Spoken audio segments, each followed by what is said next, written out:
Good evening, friends and family, and thank you for coming to another night with Behind Black Business, sponsored by Repair, Restore, and Grow Black Communities. And tonight we have another wonderful treasure here in Chicago. We have Solonge and Aquaba, who are the proprietors of ASA Books. And I want to thank you very much for coming tonight, ladies. Thank you so much. Thank you for having us. Absolutely, absolutely.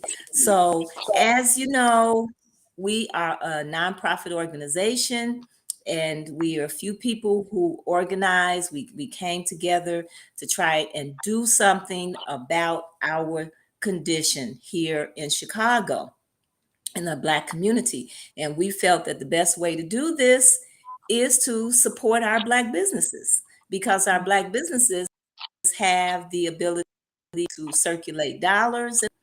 They are more likely to hire Black people. They are more likely to do service with other Black businesses. They are more likely to give other Black entrepreneurs an opportunity to work with them. They're more likely to support our causes, and serve as role models for our children. When our children see us working, when other people see us working, it's an automatic inspire. When you see someone else doing something in your community, you think, I like that, or I think I would like to do that, or it might just inspire you to start a business. And small businesses are the anchor of a community. North side, and you go down Chicago Avenue, you go down Division Street, and over on the near north side, North Avenue, you see businesses galore, and those people live in that community, and they're spending dollars in that community, and so those resources are circulating in that community, and then they're able to provide community benefits agreements based on what the needs of the communities are. And so supporting Black businesses is very important. Case in point, our Black Wall Streets, like Tulsa, Oklahoma, and Roseland, and many other areas.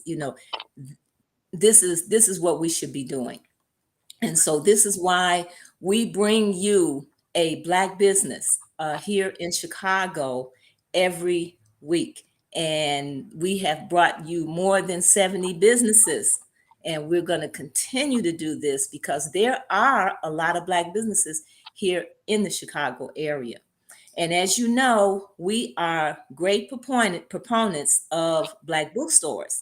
So we feature a Black bookstore on our website every month. The bookstore that has been presented on our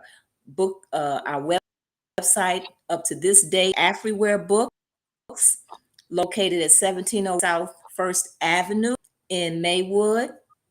And we do a book giveaway. So whoever the bookstore of the month is, they get to select a book.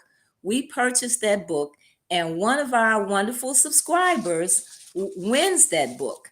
And so the winner of the book for October, first of all, the name of the book is Dick Gregory's Natural Diet for Folks Who Eat Cooking with Mother Nature. Now, if you know anything about Dick Gregory, Dick Gregory was definitely for his people. He was an organizer. He was an actor. He was an activist, and he was very into health. And so this is his book, and the winner is Amy Hyman.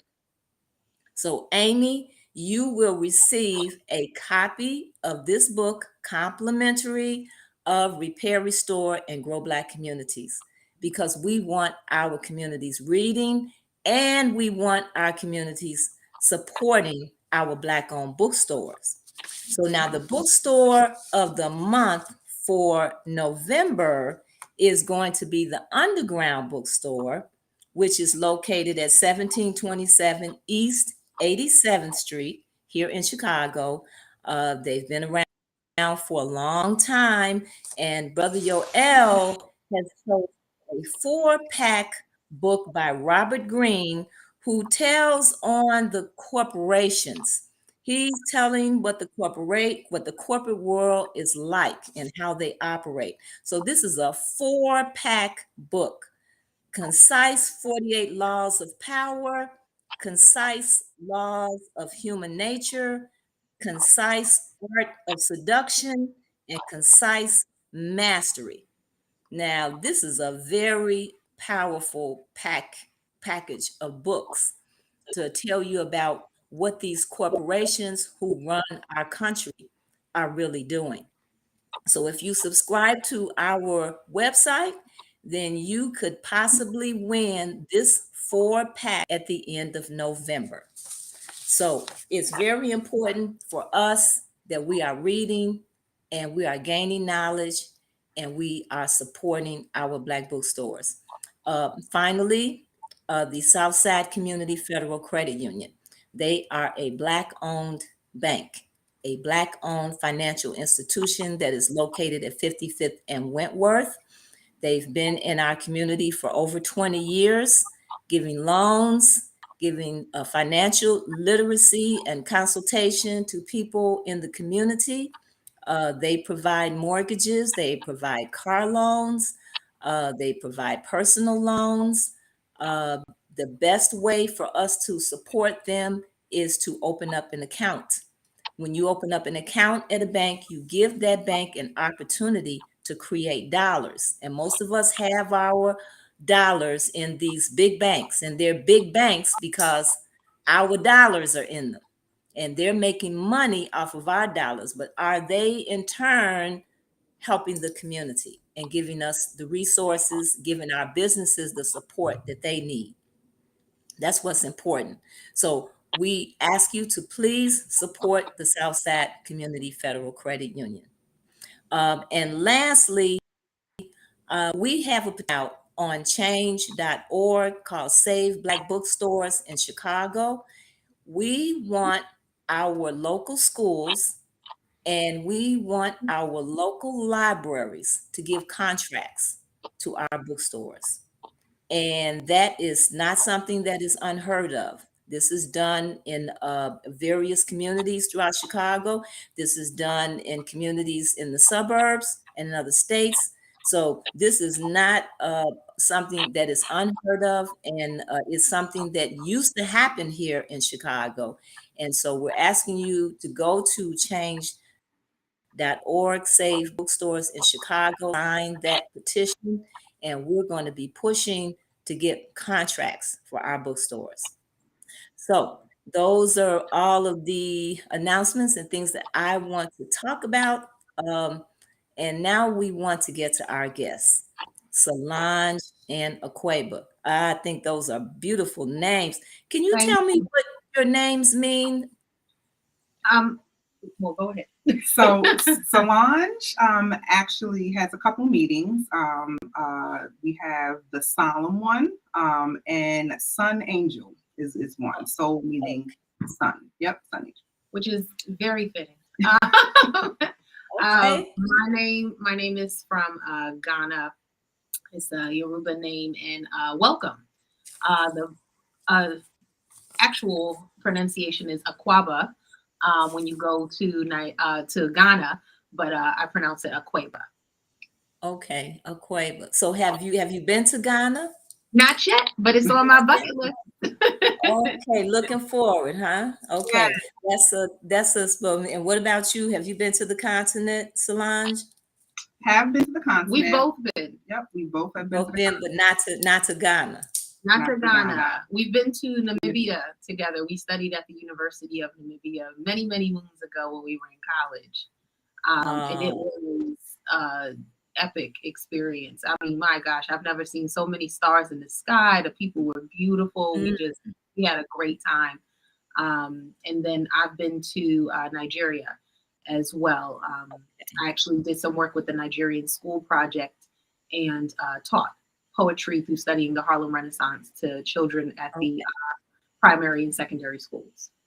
Oh, that's wonderful. That is absolutely wonderful. Everybody needs to take a trip to the continent. Yes, it's a voyage. It's important. It gives you another view, lets you know that this is not all there is, and there's so much to learn and so much to know. So I met you, Solange, via phone with a friend of mine, Ray Glenn, who told me about your business, ASA Books.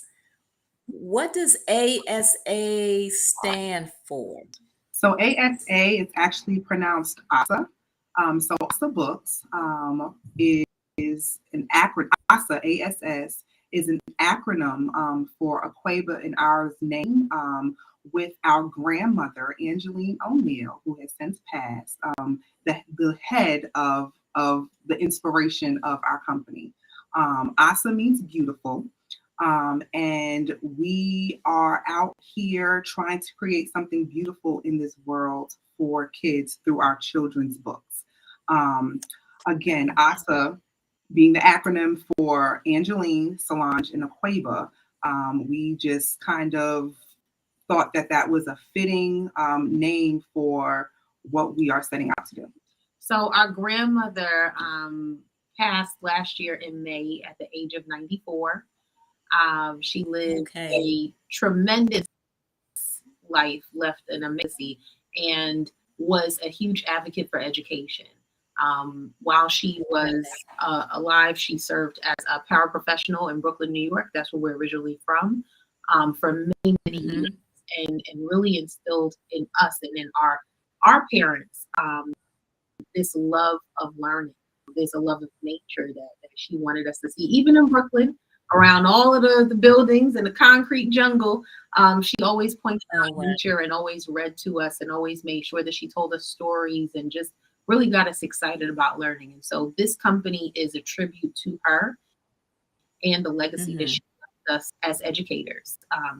Because of her kind of putting down that groundwork, we all have moved on to become our own rights educators. Both of our mothers were teachers. They both since retired. I was a teacher. I'm actually just leaving as of August from being a principal last 7 years. And I really just was that here in Chicago? Yes, it was here in Chicago. And so it was, she told me, she was like, God chose you to be a principal, girl. You're gonna do it. That was her, that was she, your grandmother, her life. Yes. And so this is our tribute to her. That's so beautiful. And I can feel her spirit just listening to the two. And I mean, I don't think we realize how important our grandmothers, our grandparents, I'll even put my grandfather in, because my parents were I was very close to my grandparents, and to have that extension to carry on, and you will carry that on to your children. Absolutely. And that's the plan. That is the plan. And on to other children. Right.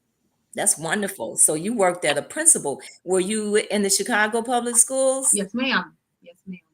So as a New York City public school teacher for several years, I taught charter here as well, and then moved into Chicago public schools. And part of part of the Aquaba's kind of pursuit for improving the lives and experiences of young kids also comes through her art. So she's an amazing administrator. But the other side that some folks might not know is that she is a brilliant artist. And so how we came about coming together and joining together to write and illustrate children's books, it actually happened after the results of a house fire that my family experienced back in 2018. And in the fire, our family lost pretty much everything, including all books that my children and my husband and I had acquired. And so I approached Aquaba shortly after that experience to say, I think I want to write back some of the books in the kids' library. And so immediately, there was literally no hesitation. Aquaba said, we can do this together. How about you write and I illustrate? Aquaba studied art in college. As a minor. As a minor. And thank goodness for that, because for me, it was we forgot to say that we're cousins. Yes. So we are. You know, I was getting ready to ask you that question when you mentioned grandmother. I'm like, okay, are they sisters? We literally grew up in the same house. Yes, we are literally 9 months apart today. July 6th, November 6th, and have literally spent our entire lives together, from childhood to college to now as parents and wives and professionals. And so it has been a true honor and privilege to share this journey with my sister / cousin. And so when the idea of writing children's books was put on the table, Aquaba immediately embraced it, because we do have a kindred spirit in the sense of she knows where I'm going with certain things. And so it was an immediate connection. And I want to say the first draft of our first book, When the Sun Comes Up and the Moon Goes Down, that's the start of our day. As Aquaba said, it was a tribute to our grandmother. When I shared with Aquaba the story of the book, she immediately said, this is our grandmother. And so hence the start of ASA Books with our debut book, When the Sun Comes Up, as our homage to our grandmother, and Aquaba's brilliant use of mixed media art, which she'll explain, to just bring out the words to the story, was the start of ASA Books. Okay. Can you show us that book again? That is a beautiful color. So these are your illustrations. Yes, these are my illustrations. I'm trying to get in the camera. So this You're in the camera fine. Here we go. This is all paper collage. So it's pieces of paper that I've cut to make all the shapes, to make the cow, to make the sun. And the whole idea is, and I'll show you just a couple images on the inside. The whole idea is that I want children to feel like they can access the work. So one of the things that I noticed when I was a teacher and as a principal, so many kids, I will come up to and I'll go, oh my goodness, show me your art. And they go, oh, I'm not good. I don't know how to draw.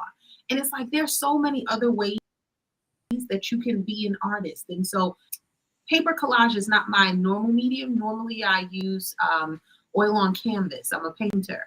But I decided to challenge myself and do paper collage so that I could really show kids that anybody can do it. If you can cut out shapes, you can put them together, you can make something beautiful.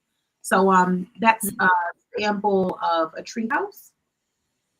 Okay. That. Oh, that's And beautiful. So the flowers, the tree, little tree house up at the top. It's so colorful. Thank you. It's a lot of really just fun imagery for kids. A little rooster. They're constantly trying to think about ways to get kids engaged, to try to see something new. Paper collage is something that was really big during the time of the Harlem Renaissance. Some of my favorite artists use paper collage, or my beard. And I just love the art form, to be able to create something new. And it was important for us as we were setting of creating children's books to figure out a way to kind of separate ourselves from the pack, so to speak, and to create something that was a little bit different. The world of children's book is very vast and big, and it's a wonderful thing that so many people are able to put their voice out in the work of children's books. And so for us, it was important to establish what our voice wanted to look and feel like. And so initially, as an author, as I'm writing and creating, I have my own vision of what the story looks like as I'm writing it. And so as a partnership, though, with Aquaba being the brilliant illustrator that she is, it really is about her taking autonomy in being able to read the words that have been created and to create a vision based off of the imagery that she sees. And so 10 times out of 10, whenever she's given a manuscript and the words of the story, and she comes back with her first mock-up, I'm literally in tears, like literally in tears. So let me also say this: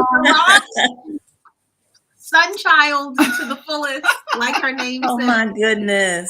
And But so, when it comes to art, it's just like music. Musician. A friend of mine, Robert Irvin, played with Miles Davis. He actually helped produce some of his last albums. And Miles Davis did artwork. wow. And he encouraged the people in his band to, do artwork, because he says it's all, one. Right. Right. It's creating. And so, even your stories, have a rhythm and, all of the components that go along with art. Absolutely. And so, it's all you, the two of you. I mean, you created something very beautiful. That book that you just showed me, what is the name of that book again? This one is called When the Sun Comes Up and the Moon Goes Down. And the subtitle on it is That's the Start of Our Day. And so what is that? So what is that book basically about? So this again is our homage to our grandmother, and it's about nature appreciation, just being able to appreciate the things that you see and feel during a sunrise. And so you're seeing the sunrise, you're hearing birds chirp, you are experiencing the world around you. And so for us, it was important to be able to connect with young readers, to show that you can be in any environment. You can be in a city environment, you could be in a country environment, you could be, anywhere. And having the importance of stopping where you're at to look and feel the world around you and give gratitude and have appreciation for the spaces that we occupy is what the book is about.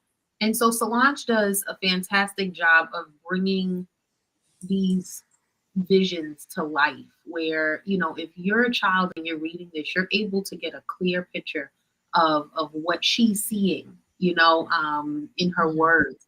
And so it is something that I think kids appreciate because they have an opportunity to just stop for a minute, instead of all the moving around that we're always doing, to just stop. Our grandma was big on that. Stop, listen to the birds, look at the sky. She would, hi clouds, hi sun, and she was able to capture that in her words. And so I think because we're so close and because I know her so well, as I'm reading that, I can hear her voice. And so it's very easy for me to then say, okay, this image goes with this. And so it's been a really nice dance. So that was, that's the start of our day.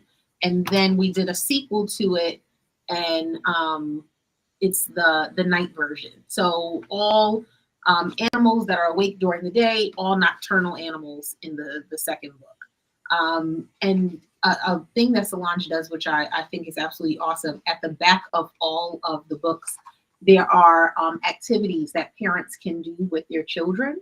Okay. All Common Core aligned because, we're educators. educator, so it'll be decoding, crossword puzzles, fun activities you can do, experiments, sight words, but vocabulary. I mean, it's so many things to keep the story going. Because one of the things that we know in education is that it's very important for you to revisit stories. The more you revisit them, the deeper you're able to go into what the words mean, and you're able to apply it in different ways. And so we try. It was very, very important as new parents, because our children are young, and being able to experience story time with our children and kind of figure out and pinpoint what are some of the gaps and what are some of the things that we may have seen missing when we were children, we were reading with our own parents or just reading as young kids. And that was one of the things that we saw as a missing link. Stories would end. It would be up to you and your own imagination to kind of figure out how you keep the story playing in your head. And so part of what ASA Books is very intentional on doing is catering to the parent who may be reading with their child, or guardian who may be reading with their child, to be able to extend past the story. Because as Aquaba said, it really is about establishing a deeper level of learning after the story. And because we come from, a family of educators, it was important to add that element in as a way to show parents that you may not know what to say next, or you may not know, how to engage your child next. Here are some examples. And if you find it in an ASA book, you can then apply it to other books, And so that was our intention. And so all of ASA Books include supplemental pages that include those wrap-up questions where we ask you to revisit parts of the story, games to keep it fun. We always do either sight words or, like we said, vocabulary words, because we know that reading at a young age, whether or not you're 1, you're 5, you're 10, it's all repetition. You learn through osmosis, you're going through practice. And so we want to have ASA Books play that part. Okay, that's wonderful. So ASA Books is comprised of books that you have written and you have illustrated. Yeah. That's what ASA Books is. Yes. ASA Books is home of self-published children's books that teach literacy through theme-based storytelling and engaging art. So that is how we have embraced and packaged what we are providing and giving to the world in the way of our talents of writing and illustrating. And having been educators, teachers, and then even at the administrative level. Now that's looking at it from another perspective, Absolutely. In terms of, as a teacher, I'm a speech pathologist. Okay. So yeah. Okay. And so I can appreciate 1,000% what you're saying. So having been a principal of a school and created these books, where do you see some of the pitfalls as far as what our children are reading or dealing with literacy, period, Whew. So that's a loaded question. I think one of the first pitfalls that I know I am consciously trying to remember, especially as a parent, reading has to be fun. And so making sure that reading isn't used as a punishment, is not used as a way to, okay, go over there and read. You want read the most exciting part of a child's day. And oftentimes that's not what's happening. Reading is a lot of time used as a way to keep kids quiet. And it's causing is this lack of love for reading, which can go so far. The other big piece that I'm seeing is in terms of content. And so, having books that look like our kids is really important. A plethora, a variety of characters, not the same characters over and over again, but characters that are experiencing things that our kids are experiencing and going through journeys that they can relate to, especially inner city kids. So like we grew up in Brooklyn, and the things that I experienced are going to be a little different than some folks living in other parts of the world, right? Absolutely. And I wanted to see myself in those books, and I didn't always get to see that. And so Solonge came to me with this awesome idea, and it just spoke to my heart immediately. The book is called Don't Run from the Sun. It's our newest book, and it's a book all about colorism. It's two children and beautiful, and they are running throughout the entire first half of the book. They're in the shade. They don't want to play with their friends. They're not trying to get darker. They don't want that darker skin, because to them that's not beautiful. And it's them through this journey of not only embracing their skin color, but also being proud and allowing their melanin to just shine. You know, that's one of the things for me that I love about storytelling, and Solonge's ability to be able to take those words and to just make it so meaningful. When I read it, I cried my eyes out, you know, because I was like, yes, you know, as Black women, we oftentimes don't see ourselves in stories. And so, you know, that book is a example. If you can open up one of the pages. So when Solonge first did the book, she said, the book, move it over a little, oh, no, that way. There we go. Yeah. She said she wanted a country scene. And I said, girl, we from Brooklyn. We're going to make this book look like Brooklyn. And so I'll show you a scene. So as she was talking out, honey, I said, we ain't going to the country on this one. I said, we going straight home. And so that's a little sample of the Brooklyn Bridge. The kids are sitting on the promenade, very famous place in Brooklyn when we go home. And so I just wanted it to feel like home. You know, can you read that page?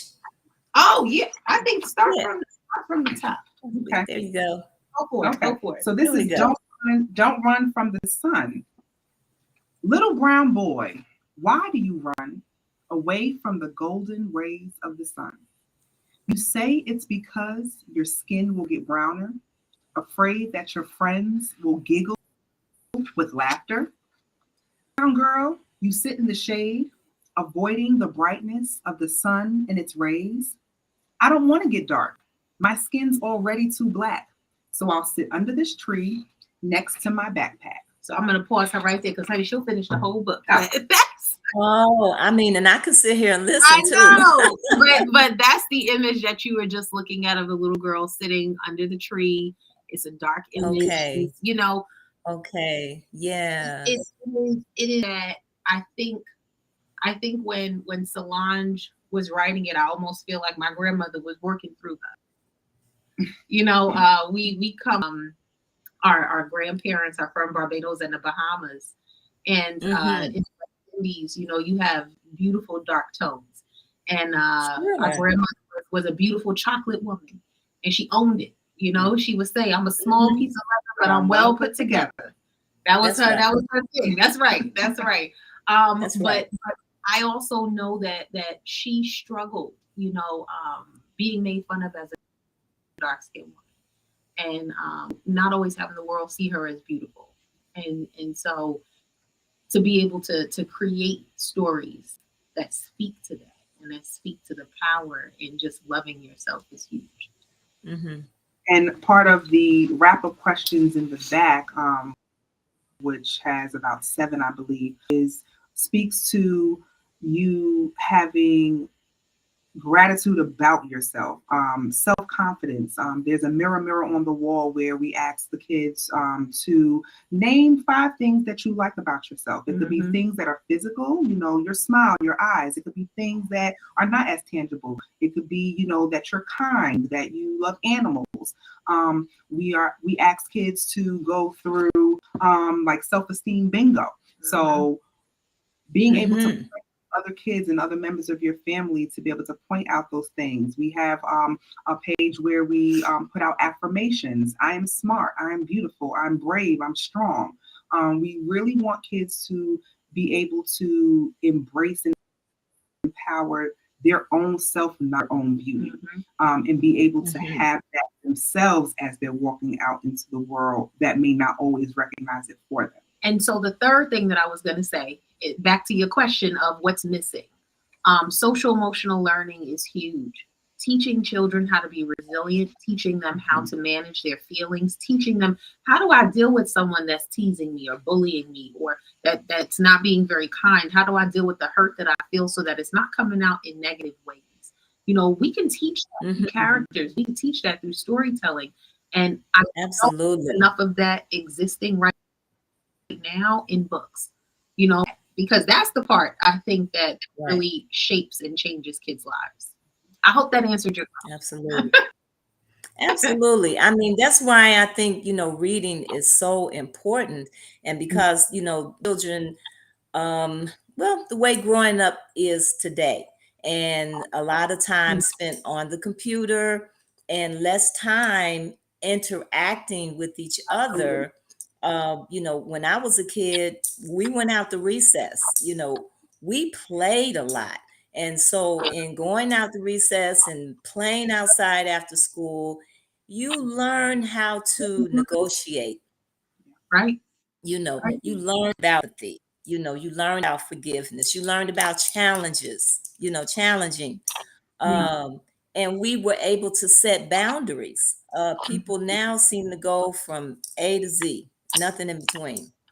And so through books, through books there's so much to learn. I always say books can take you places that you have never been. Books can take you places that you want to go. It can inspire you to want to go somewhere. Absolutely. And so books are just so wonderful. Yeah.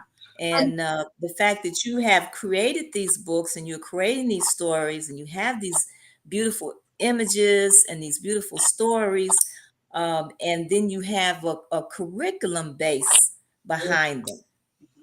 So these books can be used in our schools. Absolutely. Yes. Absolutely. And we have in our schools. And we have donated several books to schools across Chicago. We're currently also doing a book drive, if you want to talk about that as well. Yes, so we are in a holiday book drive where we solicit donations to be able to gift students at select elementary schools here in Chicago. We've since reached out this year to a school in New York where we are gifting kids around the Christmas holiday a copy of our book. And last year was our biggest year where we were able to gift 145 books across 6 classrooms. All donations. All donations. Okay. And so again, this is our way of trying to make sure that during the holidays when the children are looking for, clothes and sneakers and electronics, that we're also giving them something of substance where, a book can last a long time in your library, in your home library.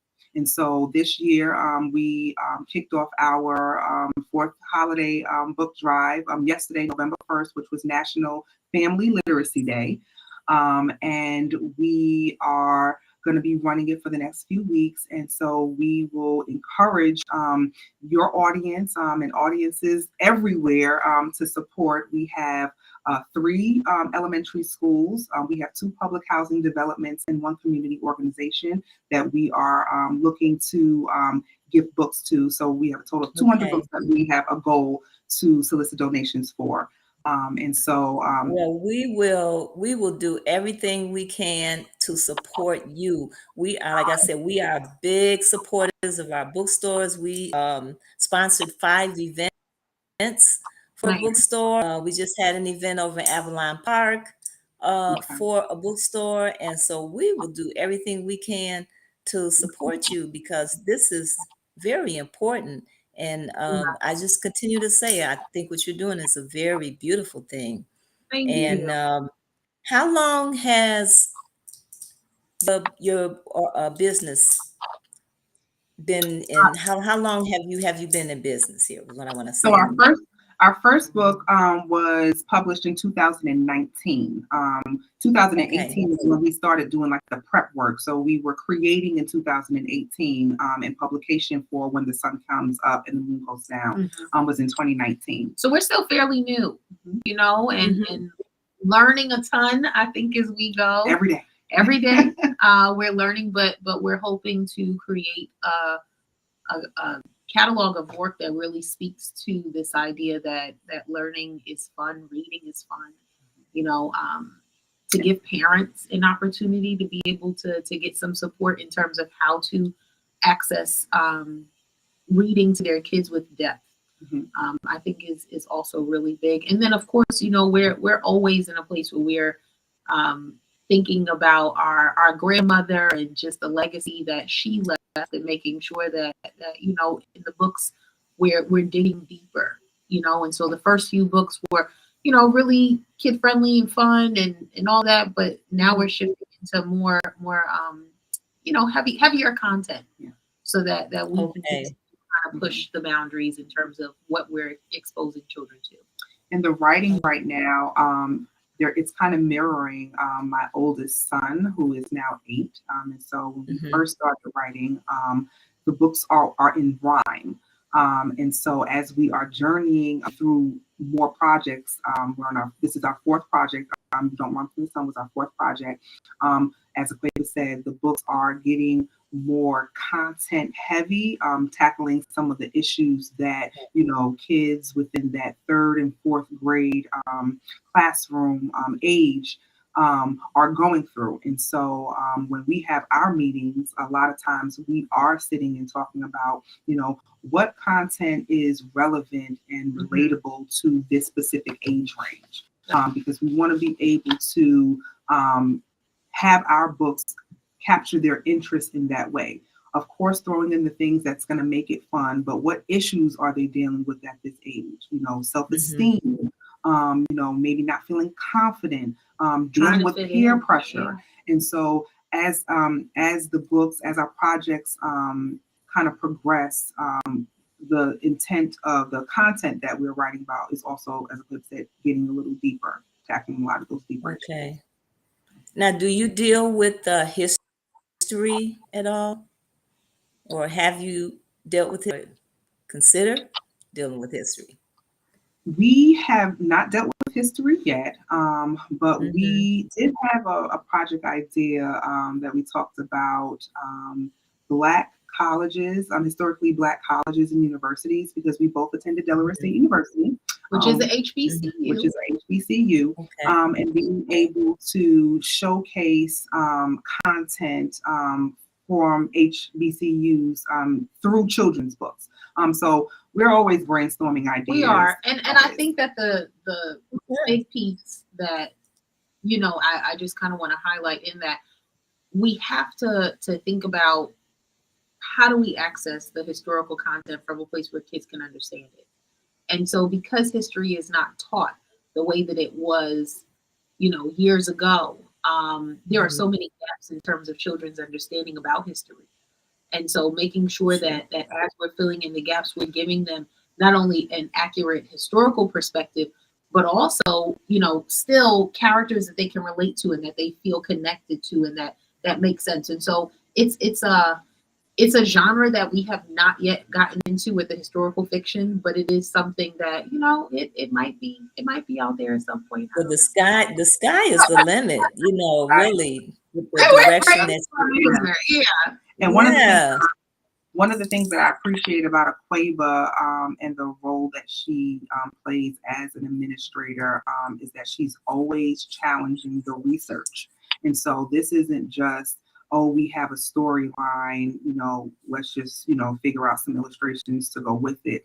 It really is, you know, looking at some other context that this story is shaped within, and being able to dig a little deeper and do the research behind it. As she mentioned before, a lot of our wrap-up questions are based on Common Core curriculum, and I always get homework, you know, so when we're in our meetings, you know, she's always challenging me, you know, are you reading the standards? I'm like, please go read those standards before you put that question. Before you put this question in, how are you connecting it? You know, how are you bringing it back? How are you making that connection and creating that bridge? And so that's one thing that I really appreciate about working with Aquaba in that way, because it creates a full picture.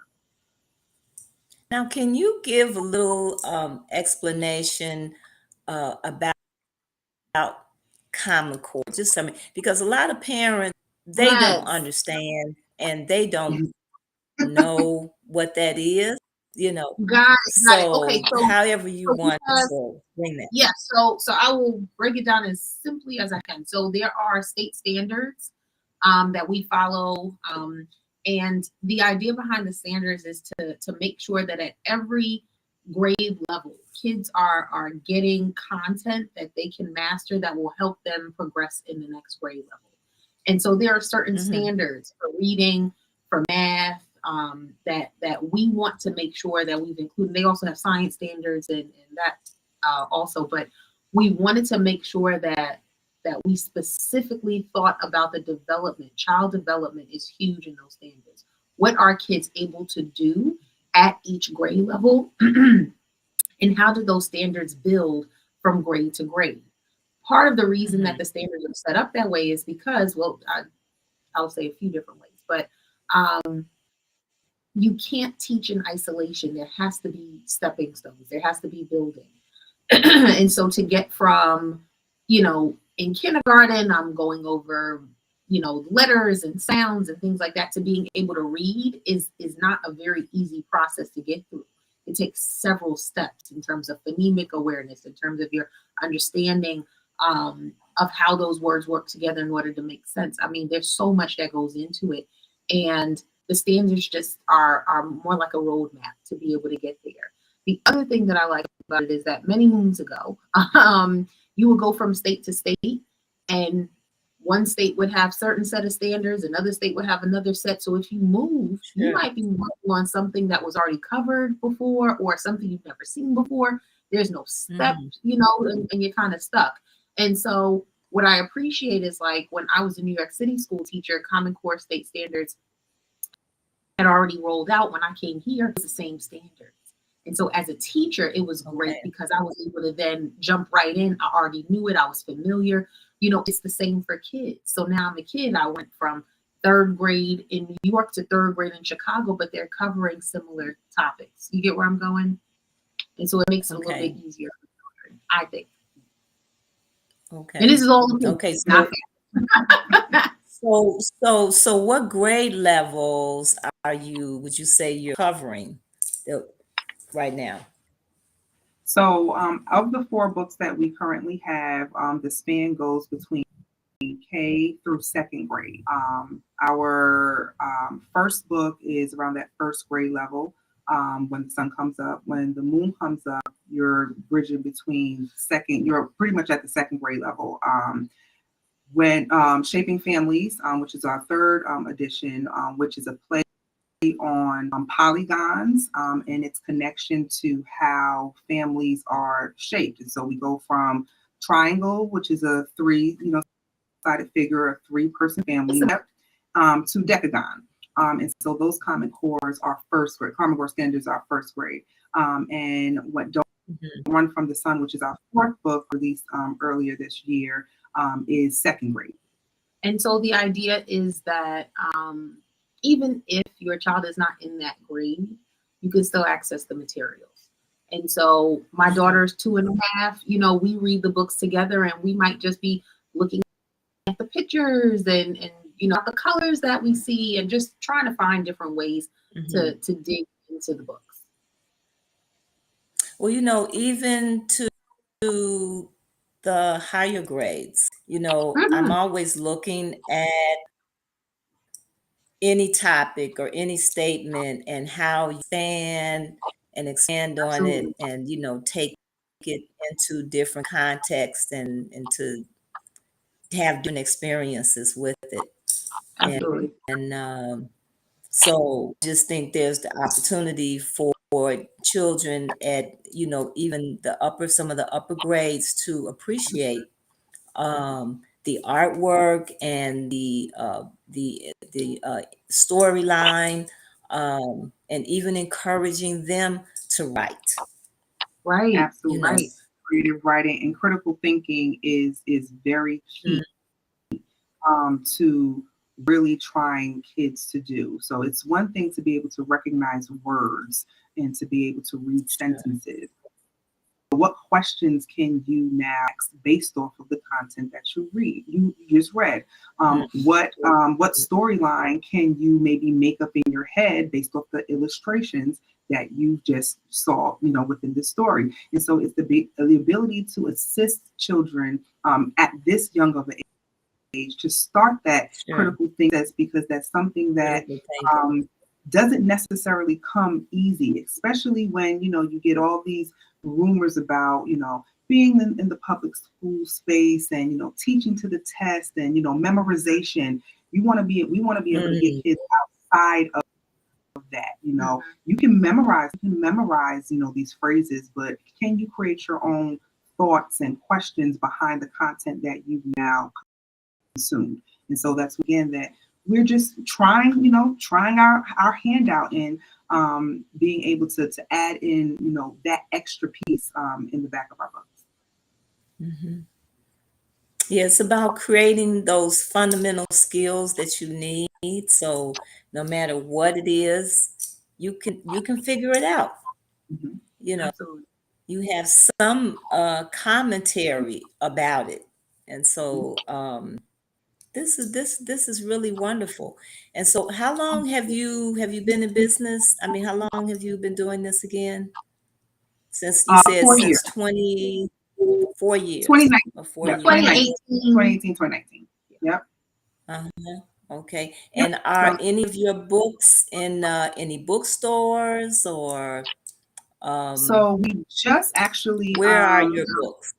So our books are mainly found on Amazon. We print on demand through Amazon, Kindle Direct Publishing. And so if you just type in either one of our names or the titles of our books are available through Amazon. We actually partnered with Mr. Yoel not too long ago at the Underground Bookstore and have a couple copies of When the Sun Comes Up and Don't Run from the Sun. And so that was a very wonderful relationship that kind of cultivated through his husband's wife. So my husband, his cousin. Yeah, it's a family thing, but you know what, we really okay, so 2019 we kind of kicked off, and then 2020 COVID hit and the whole world shut down, and so we really pushed for the online more than anything else, because people were really getting out of their homes. I mean, it wasn't even safe at that time to come out, so we went kind of full online. We're now shifting to get order, and so we're excited for what's to come. So we are going to be reaching out to the local. We actually already started in Summersville. Well, he provided a lot of great resources. Very thankful and appreciative of him. Mr. Sekou with Frontline, our next stop, and I know you interviewed him last a couple weeks ago, and so we're going to be making our rounds, just introducing ourselves and the products that we offer, to see how we can create more partnership with the brick and mortars. Absolutely. Now, are you familiar with the book? I've heard of it. Where are they? Where there's right on 51st Street between King Drive and Calumet, right next to the train station. There's a place called Boxville, and they're it's called Boxville, and they're train cars. They're painted different colors. You've seen them? Yes. Well, there's a bookstore. There's a bookstore in there called The Book, Verlene. Very sweet young lady. We'll check it out. And she looks. That's a very so definitely space. And then in Zinga at Air, she would love to have some of your books. So we definitely encourage our authors, of books to have our books in our bookstores. Absolutely. Because these are beautiful illustrations. Thank you. 2022 was the year for Books. Sorry, go ahead. Now, do you ever engage in storytelling? Yes. You do So I was just storytelling? So I was just about to share 2022 for ASA Books was out. This has been our year to just be out more in the community, get our names out. We participated this summer at the Bessie Coleman branch, Chicago Public Library, with the Chicago Story series that they were doing. We did a reading there with about 40, 50 kids. It was absolutely beautiful. We were also at Whitney Young Library earlier this year during Black History Month, doing Meet the Author series. And we will be hopefully partnering with the Beverly Branch Library this coming Black History Month. We've been working with them this year to create a partnership to be able to come in to do story time. We've done story time at Arkell Gardens. It's the Chicago Housing Authority development all the way on 132nd Street. We also have presented and put out our works on CAN TV, the local TV station here in Chicago. So we have been just trying to take advantage of the opportunities where we are able to actually get in front of children, read with the children. We participated in the Black Wall Street event about a month or so ago that was put on by Woodlawn Diversity in Action, where we were able to set up that same table that Aquaba talked about, where we're trying to get the children to see that they too are artists. And so in addition to selling our books, it was trying to over to our table to participate and make your own art. Yeah. And so we're constantly looking for opportunities. So we're open to that. We've read to classrooms, we've read at birthday parties. I mean, we'll read wherever. Oh, goodness. Okay. What do you do at birthday parties? Read books to kids. Yeah. That's right. Everybody comes down with your cake and we gonna read some books. That's right. Yes. And you know what's funny? Kids actually love storytelling. So we are very animated storytellers. And so they love it. You know? They really do. Yes, and I think that when you get them to put down the phones and tablets and all the distractions. Oh my goodness. You know, they get excited about it. And so, it's been a lot of fun reading to the babies across Chicago. And we actually have that is so wonderful. Yes. Okay. Now what's a Rose? There's another Rose Cafe. Her books are online.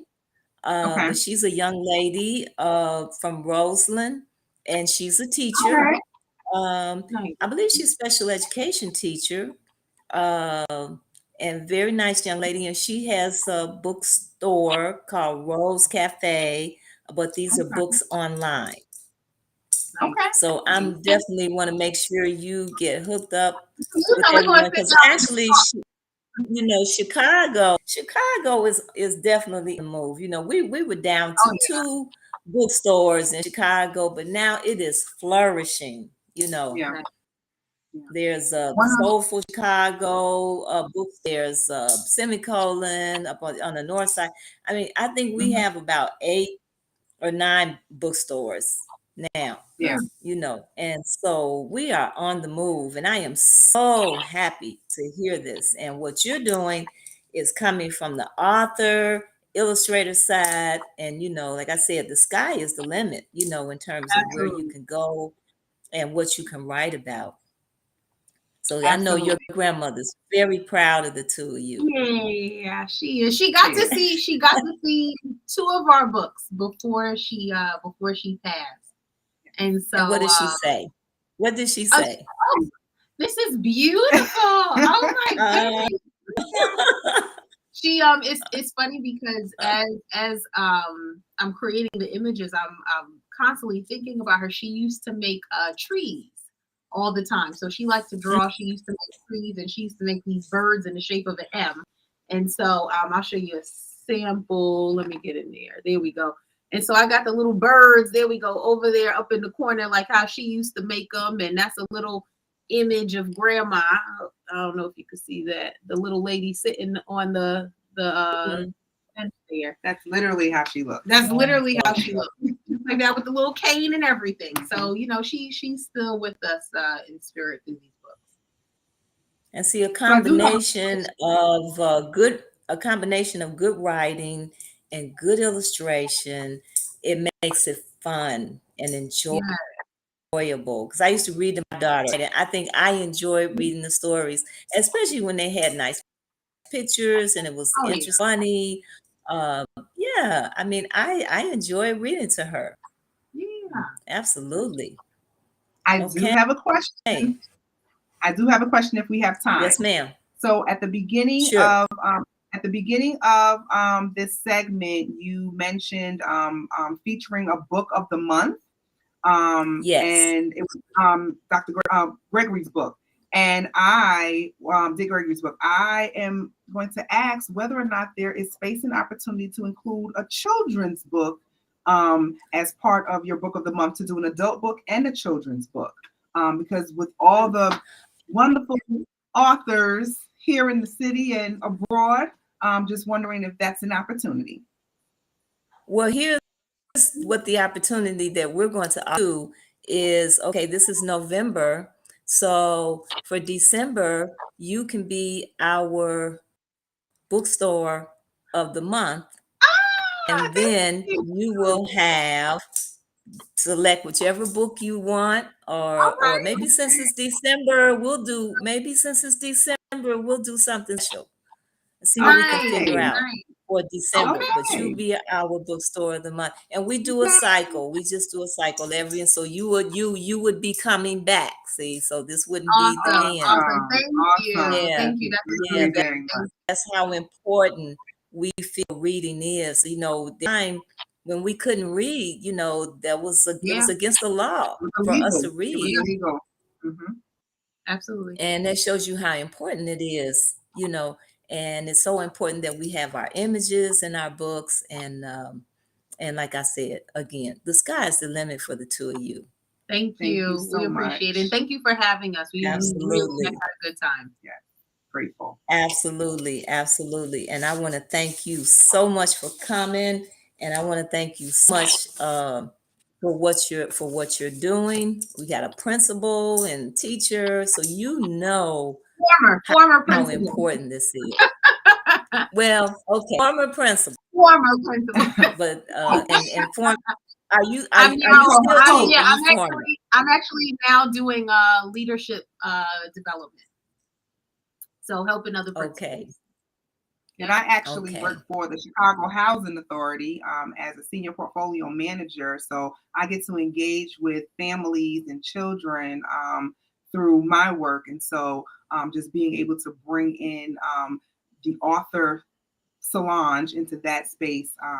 But she's a teacher at heart. Let me tell you something. She missed the calling. She's supposed to be in the classroom. See, it's all relative. Don't box yourself in. You know, absolutely. Take those skills, and they're valuable in other places. Absolutely. That is absolutely wonderful. So where are your books? Where can one, if they wanted to purchase your books, where would they find them? So you can always go to our website at www.asa/books, books.com. Links to our books to Amazon are found on our page, or you can just search through Amazon Solonge Robinson. That's SOLONGE Robinson, ROBINSON. Put that in the search box along with Aqueba Ghana, AQU. Don't even worry about spelling it. If you just type in our names, all of our books will come up. And if you're interested in participating in the 2022 Holiday Book Drive, there is a Facebook fundraiser, but we are taking donations via Zelle to Solonge, SOLONGE Robinson, ROBINSON @gmail.com. So we make sure we'll get all of that information to you, and we'll post that up on our website, do everything that we can. And then you said your books, so you got some books at Underground, right? Yes. Yes, with Miss Yo out. Okay. All right, wonderful. Okay. Well, Solange and Aquaba, it was so nice meeting with you. It was nice having you on our show. And we'll re-announce our bookstore, our book of the month from the our bookstore was Dick Gregory's Natural Diet for Folks Who Eat Cooking with Mother Nature by Dick Gregory. And the winner again, Amy Hyman. So Amy, you will receive a copy of that book. And then we can look forward to some of these beautiful books in December. Some ASA books. Thank you. That's right. Absolutely. All right. So thank you again. All right. And thank you, everybody. All right. Bye.